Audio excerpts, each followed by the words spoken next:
स्वयं भगवान विष्णु ने माता लक्ष्मी को तुलसी के पास दिया जलाने का रहस्य बताया। एक समय की बात है, माता लक्ष्मी ने भगवान विष्णु से पूछा, हे स्वामी, तुलसी के पास दीपक जलाने का क्या महत्व है? रोज शाम को तुलसी के पास दीपक क्यों जलाया जाता है? इससे मनुष्य को कौन सा फल प्राप्त होता है? तुलसी के पास दीपक जलाने की विधि क्या है तथा दीपक जलाते समय कौन से मंत्र का उच्चारण करना चाहिए? कृपया आप मुझे विस्तार से बताइए। तब भगवान विष्णु कहते हैं, हे देवी लक्ष्मी, आज आपने समस्त संसार के कल्याण के लिए बहुत ही उत्तम प्रश्न किया है। आपके इस प्रश्न का उत्तर देने से पहले मैं आपको एक प्राचीन कथा सुनाता हूँ, जिससे आपको आपके सभी प्रश्नों के उत्तर मिल जाएंगे। शाम को तुलसी के पास दीपक जलाने से जो फल मिलता है, उसी का वर्णन मैं इस कथा में करूंगा, इसलिए आप इस कथा को ध्यानपूर्वक सुनना। इस कथा को ध्यान से पूरा सुनने मात्र से ही मनुष्य को 100 वर्षों तक तुलसी के पास दीपक जलाने का पुण्य प्राप्त होता है। फिर माता लक्ष्मी कहती हैं, हे स्वामी, मैं इस कथा को सुनने के लिए उत्सुक हूँ, कृपया आप इस कथा को मुझे सुनाएं। मैं इस कथा को ध्यानपूर्वक सुनूंगी। तब भगवान विष्णु माता लक्ष्मी को वह कथा सुनाने लगते हैं और कहते हैं, हे देवी लक्ष्मी, प्राचीन समय की बात है। गंगा नदी के किनारे हरिद्वार नाम का एक अत्यंत सुंदर नगर बसा हुआ है। उसी नगर में श्रीधर नाम के एक श्रेष्ठ ब्राह्मण निवास करते थे। वह अत्यंत गुणवान, चरित्रवान, धर्म कार्य करने वाले तथा वेदों के मार्ग पर चलने वाले थे। उन्होंने समस्त शास्त्रों का अध्ययन किया हुआ था। उस ब्राह्मण की एक पत्नी थी, जिसे लोग उल्टा कहकर पुकारते थे, क्योंकि उसके कर्म ही उसके नाम के अनुसार थे। वह सदैव ही अपने पति को अपमानित करती थी, अपने पति को अपशब्द कहती थी और अपने पति को भयंकर दुख देती थी। पति के लिए कभी भोजन नहीं बनाती थी। उसने अपने पति के साथ कभी शयन नहीं किया, कभी उसके साथ प्रेम से व्यवहार नहीं किया।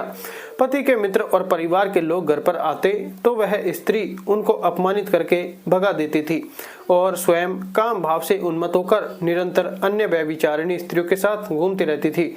उसका मन पति को छोड़कर पराये पुरुषों में लगा रहता था। उसने कभी अपने पति से प्रेम पूर्वक बात नहीं की, परंतु पराये पुरुषों के साथ में बैठकर बातें करती थी। पराये पुरुषों को मोहित करने के लिए सज-धजकर गांव में घूमने जाया करती थी। कभी वह जंगल में किसी वृक्ष के नीचे खड़ी रहकर सुंदर पुरुषों की राह देखती और किसी दुष्ट पुरुष को मोहित करके उसके संग भोगविलास किया करती थी। एक दिन श्रीधर ने अपनी पत्नी से कहा, हे प्रिय, तुम्हारा यह आचरण उचित नहीं है। इस प्रकार से पाप करने पर तुम्हारा अहित होगा, इसलिए तुम अभी से यह सब बुरे काम करना छोड़ दो। तुम्हारे इस प्रकार के व्यवहार से मुझे बड़ा दुख हो रहा है। तब उस व्यभिचारिणी स्त्री ने कहा, न जाने किस पाप के कारण मेरा तुझ जैसे भिखारी के साथ विवाह हुआ है। लगता है पिछले जन्म में मैंने पाप ही किए होंगे, इसी कारण से मुझे ऐसा गरीब पति मिला है। तू मेरी कोई भी इच्छा को पूरी नहीं कर सकता। मुझे व्यवस्था के कारण तेरी इस झोंपड़ी में रहना पड़ता है और भिक्षा में लाया हुआ भोजन खाना पड़ता है। अब और अधिक मैं इस कष्ट को सहन नहीं करने वाली। किसी दिन मैं तुझे छोड़कर अवश्य चली जाऊंगी। तेरे साथ रहूंगी तो इस जन्म में भी मेरे द्वारा पापी होंगे, इसलिए अब मैं किसी अन्य धनवान पुरुष से विवाह करूंगी। श्रीधर ने अपनी पत्नी से कहा, हे प्रिय, तुम इस प्रकार के अपशब्द ना कहो।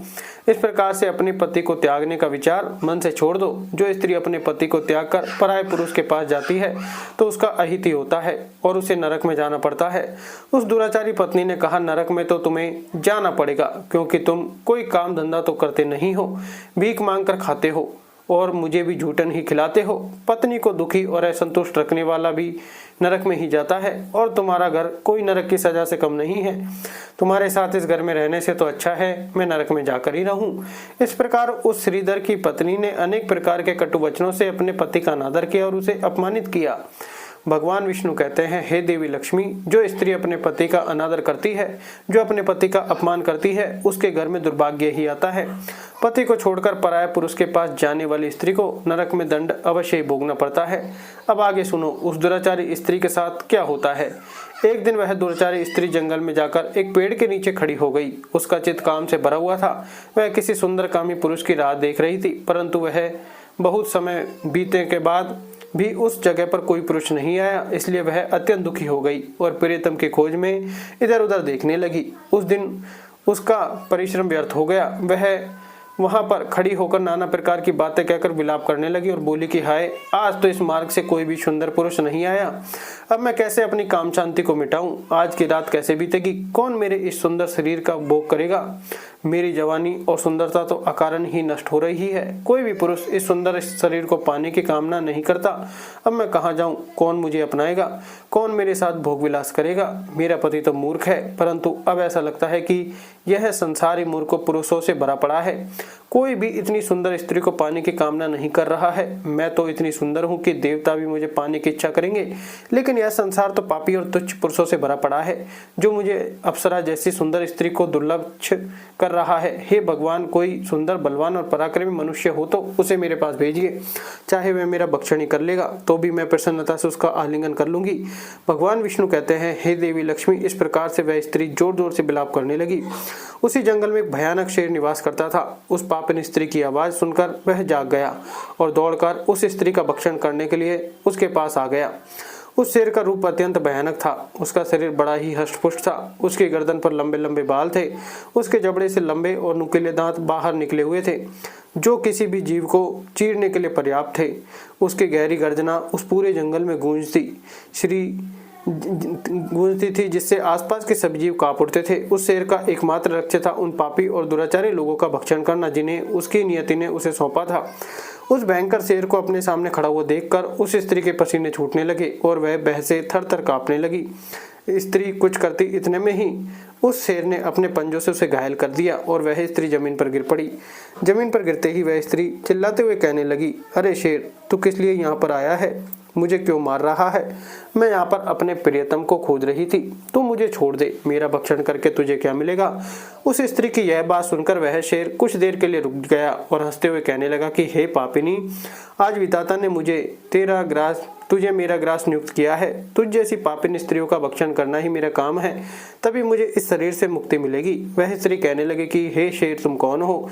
मुझे सच सच बताओ, तुम्हें किस कारण से शेर का शरीर मिला है और तुम मुझ जैसी स्त्रियों का भक्षण क्यों करते हो? पहले मुझे सारी बात बताओ और फिर मेरा भक्षण करो। फिर वह शेर कहने लगा कि हे पापिनी, मैं तुम्हें मेरे पूर्व जन्म का वृतांत सुनाता हूँ कि किस कारण से मुझे मेरे शेर का शरीर मिला है। पूर्व काल में मध्य देश में क्षिप्रा नाम की एक पवित्र नदी बहती थी।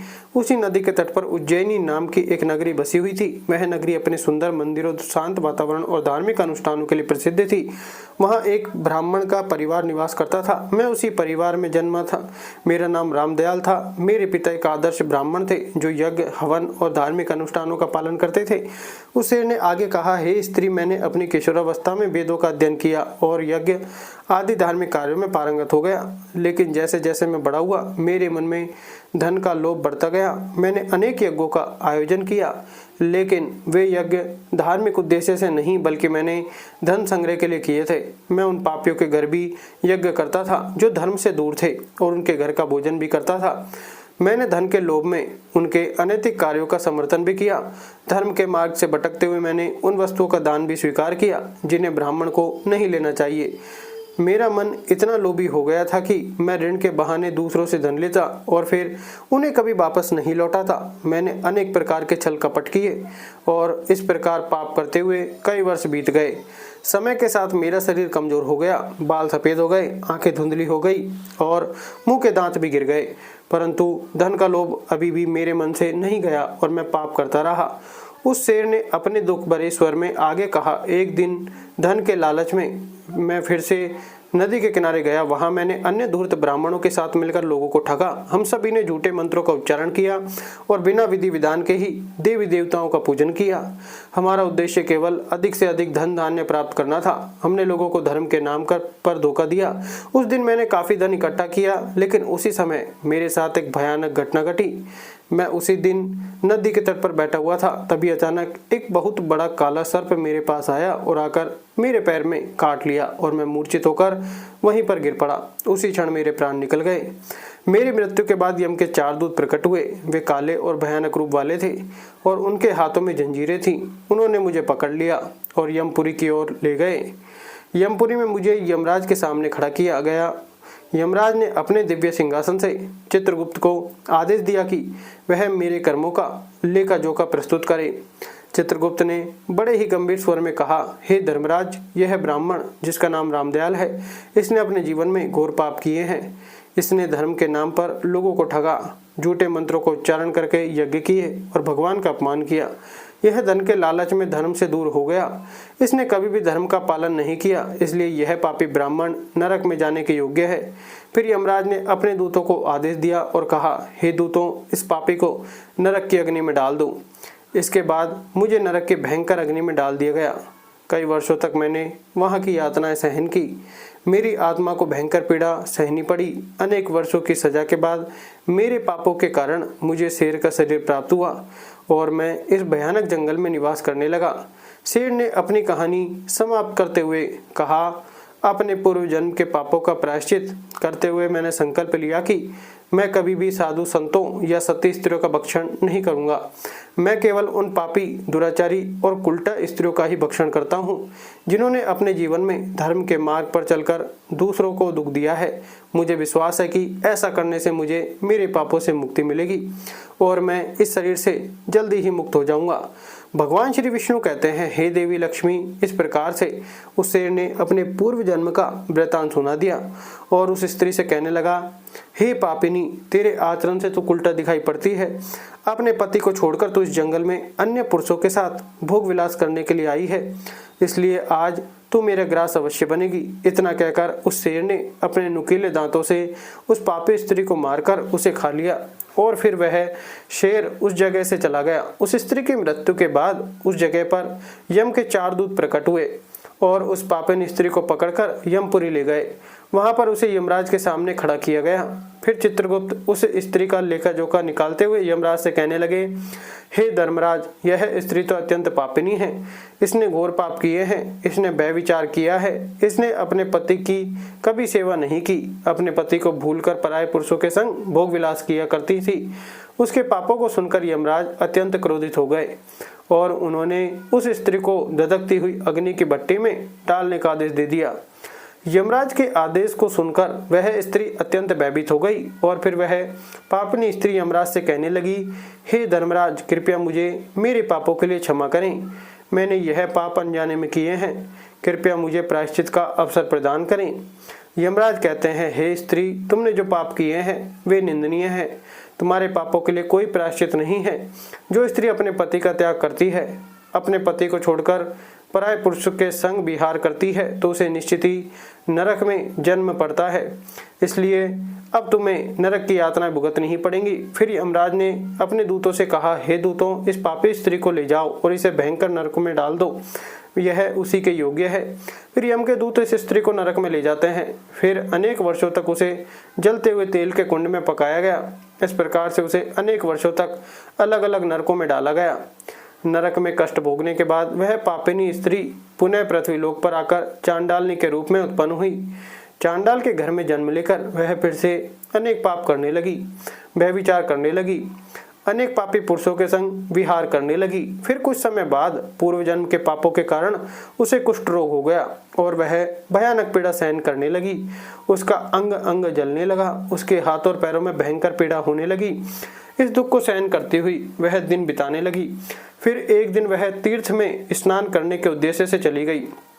वहां पर वह एक कुटिया के बाहर निवास करने लगी। उस कुटिया में एक तुलसी का पौधा था। अन्य स्त्रियों को वहां पर तुलसी के पास दीपक जलाते हुए देखकर उस पापी स्त्री को बड़ा आश्चर्य हुआ। फिर एक दिन वहां पर निवास करने वाले एक सन्यासी ने उस स्त्री ने पूछा, हे महात्मा, यह कौन सा पौधा है और यह स्त्रियां इसके नीचे दीपक क्यों जला रही हैं? तब उस सन्यासी ने कहा, हे कल्याणी, यह अत्यंत पवित्र तुलसी का पौधा है। इसके दर्शन करने मात्र से ही संकटों का नाश होता है। इस तुलसी को जल देने से देवी देवताओं की कृपा प्राप्त होती है तथा इस पवित्र पौधे के पास दीपक जलाने से समस्त पाप नष्ट होते हैं। उस सन्यासी की बात सुनकर उस स्त्री को बड़ी प्रसन्नता हुई और उसने सन्यासी से कहा, हे महात्मा, यदि कोई अत्यंत पापिनी स्त्री भी इसके पास दीपक जलाएगी तो उसके पाप नष्ट होंगे क्या? वह सन्यासी कहते हैं, हे बेटी, यह सत्य है। यदि किसी स्त्री ने घोर पाप भी किए हैं तब भी उसके पाप नष्ट होते हैं।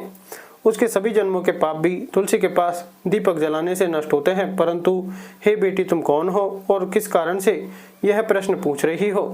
वह स्त्री कहती है, हे महात्मा, मैं महापापिनी हूँ। मैंने व्यभिचार किया है तथा अनेक प्रकार के पाप किए हैं।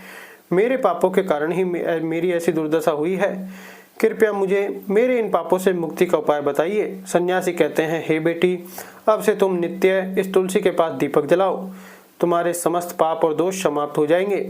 उस सन्यासी की बात सुनकर उस पापी स्त्री ने भी वही किया। उसने तुलसी के पौधे के पास एक दीपक जला दिया। इस प्रकार से वह स्त्री नित्य उसी स्थान पर तुलसी के पास दीपक जलाने लगी। फिर एक दिन वह स्त्री शाम के समय तुलसी के पास दीपक जलाने लगी तो उसी समय हृदय आघात के कारण उसकी मृत्यु हो गई। फिर यमराज के 4 दूत उस स्त्री को यमलोक ले जाने के लिए उस स्थान पर प्रकट हुए।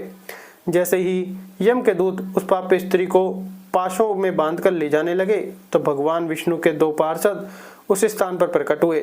वे दिव्य पार्षद अत्यंत तेजस्वी और दिव्य आभा से युक्त थे। उनके शरीर से स्वर्णिम प्रकाश की किरणें निकल रही थी जो चारों ओर के अंधकार को दूर कर रही थी। उनका रूप इतना दिव्य था कि उन्हें देखकर किसी का भी मन श्रद्धा से भर जाता। उनके चेहरे पर शांत मुस्कान थी जो अपार करुणा और दया का प्रतीक थी। उनके वस्त्र रस्म जड़ित और रेशमी थे, मानो स्वयं बैकुंठ का सौंदर्य उनके व्यक्तित्व में समाया हो। उनके मस्तक पर तिलक और चमकती हुई बिंदी थी जो उनके दिव्यता का सूचक थी। वे दोनों विशाल कद और बलिष्ठ थे। उनके हाथों में दिव्य गदा थी जो न्याय और धर्म की शक्ति का प्रतीक थी। वे उस स्त्री को अपने दिव्य स्पर्श से मुक्ति का आश्वासन देने आए थे जिससे उसके सभी पाप नष्ट हो सकें और उसे स्वर्ग की यात्रा का अधिकारी बना सके। उन पार्षदों ने यमराज के दूतों को रोक लिया और कहने लगे, हे यमदूतों, इस स्त्री को तुम छोड़ दो। यह स्त्री नरक में जाने के योग्य नहीं है। तुम किसके आदेश से ऐसा अधर्म कर रहे हो?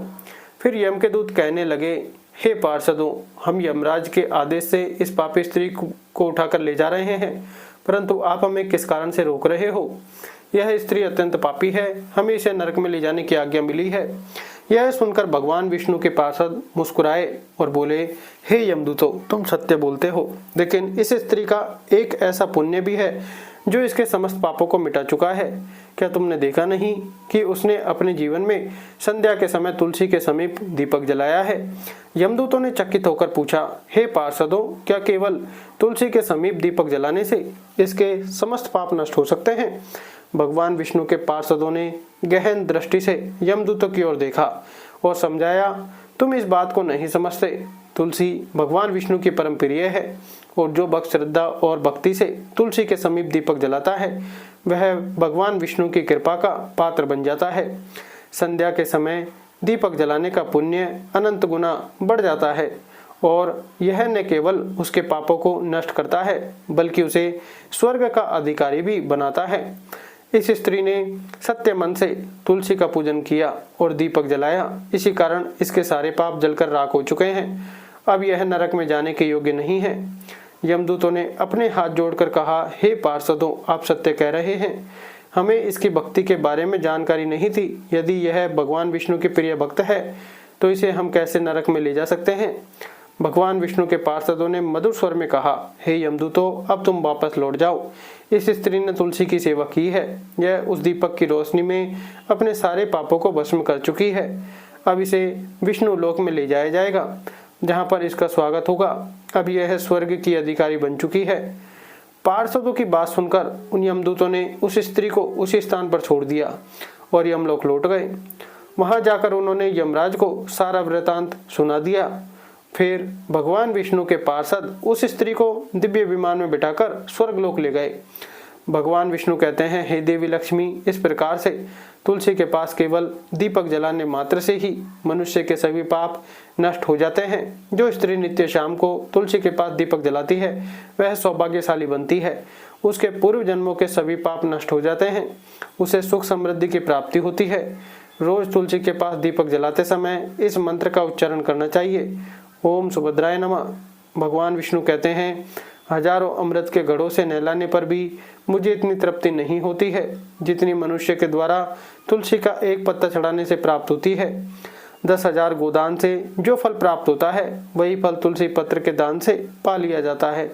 जो मृत्यु के समय अपने मुख में तुलसी पत्र का जल पा लेता है वह संपूर्ण पापों से मुक्त होकर वैकुंठ लोक जाता है। जब भक्त तुलसी के पास दीपक जलाता है तो उस प्रकाश में निहित ऊर्जा नकारात्मक शक्तियों को नष्ट करती है और सकारात्मकता का संचार करती है। यह आध्यात्मिक वातावरण को शुद्ध करता है। और घर में देवताओं की कृपा को आकर्षित करता है। दीपक का प्रकाश अज्ञान के अंधकार को दूर करता है और ज्ञान की ज्योति को प्रज्वलित करता है। तुलसी के पास दीपक जलाने से मनुष्य के भीतर शुद्धता और पवित्रता का भाव उत्पन्न होता है, जिससे उसकी भक्ति और ज्ञान की शक्ति बढ़ती है।